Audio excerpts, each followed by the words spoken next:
Il y a des raisons de penser qu'on va vers du mieux. D'abord, sur les points clés, la dette, ok, c'est fait. Le montant des investissements revu à la hausse, c'est fait. Alors on ne sait pas à ce stade d'ailleurs si c'est l'État ou SNCF Réseau qui décaissera l'argent des investissements, mais en tout cas c'est fait. Pas de privatisation, c'est sanctuarisé dans le texte. Et il reste la future convention collective du ferroviaire français. C'est-à-dire la convention collective pour les futurs contractuels dans le rail français, les conditions de transfert d'un agent de la SNCF vers un concurrent, ses conditions de retour vers la SNCF s'il était chez un concurrent.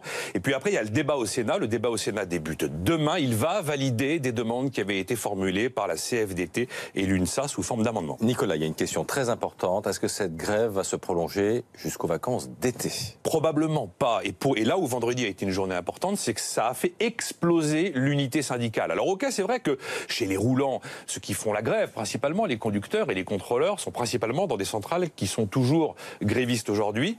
Mais quand même, c'est l'unité syndicale qui a permis de faire tenir ce mouvement depuis, souvenez-vous, les 3 et 4 avril dernier. Vous avez deux fronts, CGT et Sud qui continuent, UNSA, CFDT, qui sont dans un mode de sortie de grève. Pas encore la sortie de grève, mais un mode de sortie de grève. En gros, ils attendent la fin du débat parlementaire. Il y a un point qui bloque encore, c'est que tous voudraient que pour écrire cette future convention collective, ce soit un dialogue à 3.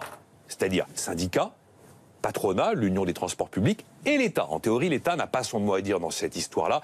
Enfin, ça peut probablement se régler. Mais il y a aussi un point important, c'est qu'à ce stade de l'histoire, les 3 axes majeurs sur lesquels le gouvernement ne voulait pas céder, il n'a pas cédé, c'est-à-dire la fin du statut pour les nouveaux cheminots embauchés, la fin du statut de la compagnie et l'ouverture à la concurrence du rail français. Bon, ok, donc la fin de conflit est proche. Mais donnez-nous une date.